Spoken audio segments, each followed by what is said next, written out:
rolling. Just start with your name and then spell it for me, please. Okay, my name is John Biernbaum. It's B as in boy, I-E-R-N-B-A-U-M. And what would be your title?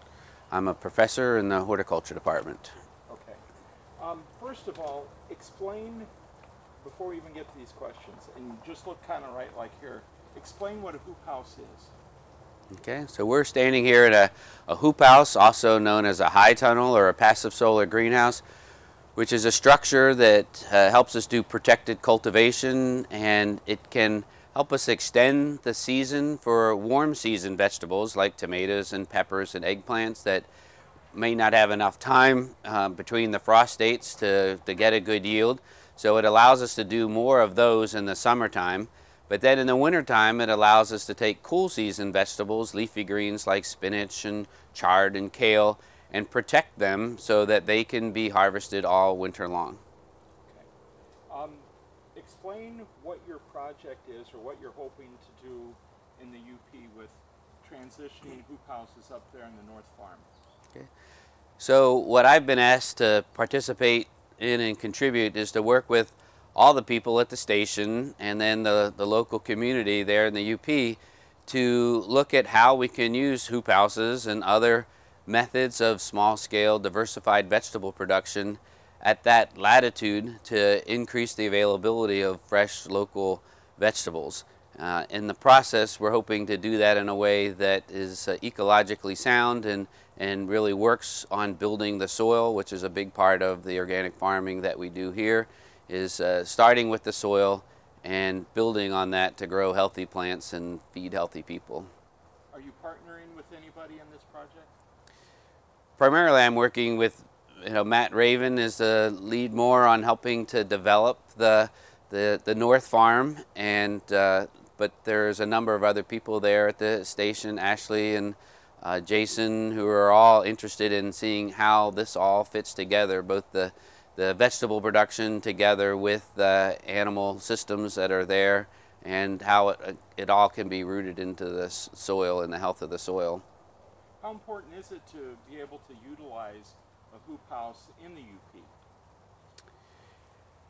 Well, the first time I went up to the UP to learn more about putting up hoop houses there was 6 or 7 years ago, and the farmers that we worked with said that that particular year they had a frost every month of the year.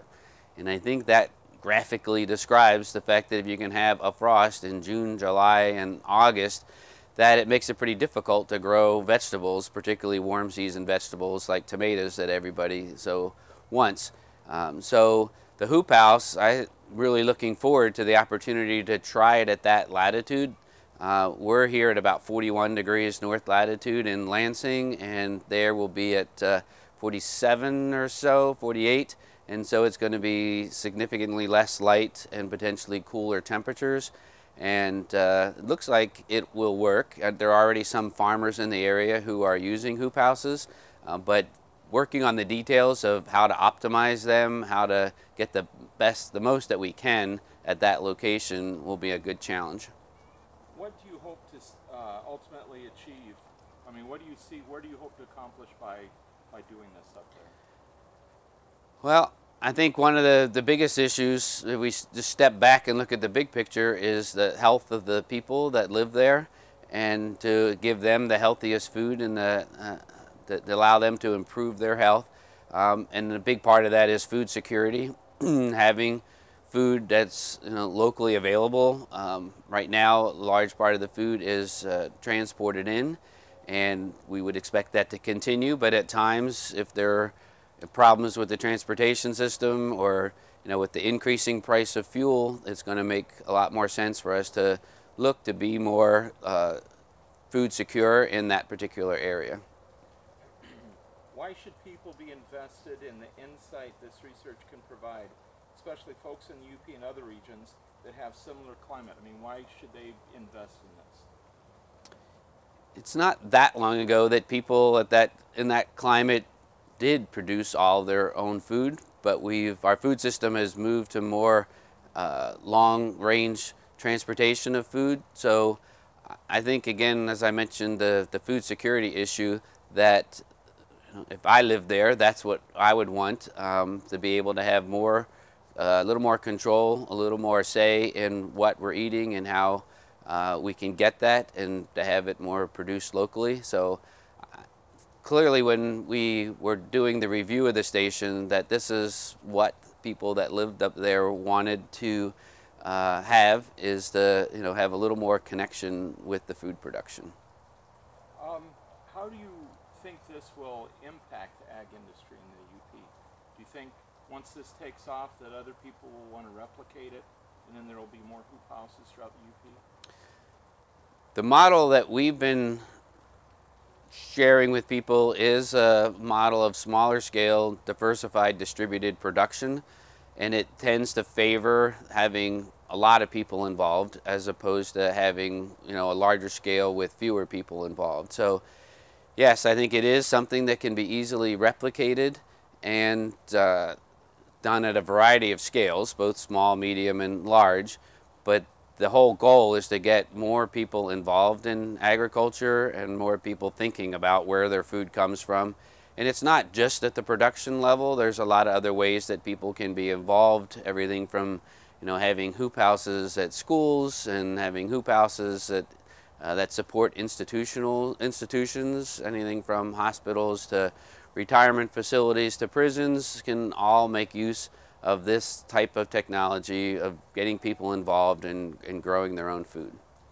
How hard is it to actually put up a hoop house? The process of putting up the hoop house is not that difficult as long as you have a little bit of support, typically from somebody who's done it before. When we're talking about this with people, we say that if you have one person who's done it before, you can probably cut the time that it takes to build one in half. It helps just to have a picture of what you're doing. But when we started 10 years ago, there were very few people that knew how to build a hoop house. My perception now is there's quite a few people that have done it and realize that it's not that difficult. Just as we said in the beginning, there's a few key steps of making sure your foundation is solid so that the structure is square and so that it doesn't blow away. With high wind conditions and snow loads, we have to make sure that the structure is built in a way that it's going to last for the long term. But we can do that, and we can have, again, people involved who don't have any prior construction experience. They're able to work and help put up the hoop house. Okay, how important, this is one of the last questions, how important is it to get younger kids involved and interested in this so that they can take this with them, the rest of their lives? In terms of getting younger children involved, it's, I think that is a very key focus. We've learned a lot of good lessons here on campus from the 4-H Children's Garden that a good friend of mine helped start. Jane Taylor, helped start, and we just see the positive impact of allowing children to have access to gardens and to learn about plants and how it impacts them throughout their life. So we did a project several years ago where we built a hoop house out of school and tried to quantify somewhat the effects that it was having. And teachers, we know, don't have the time to run a hoop house with all the other things that we're doing, but if we get people from the community that know something about gardening to help and to volunteer at the school, a hoop house can be a very successful addition to the curriculum, and it allows the teachers to relate what's going on in the hoop house to things like math and to things like writing and to science. So it's really a perfect tool for a school to have. Is there anything that I haven't asked that I should have asked about this project? I think, let me look here for a second. I wrote something down. I'm not remembering what it is. I think one of the key things as we look at this process is realizing that while at one level it's not complicated and the work is not that difficult, the dedication that's required and the ongoing work every day that's required to be successful with a project like this it's important to realize that up front. Again, it's not real difficult work, but you have to be passionate about it, you have to be committed to it, and you have to be persistent with it to be successful in the long term. And that's a message that we'll continue to share as we go through. It's not easy, but it's also not impossible. It's just you got to be dedicated to it. Rewarding?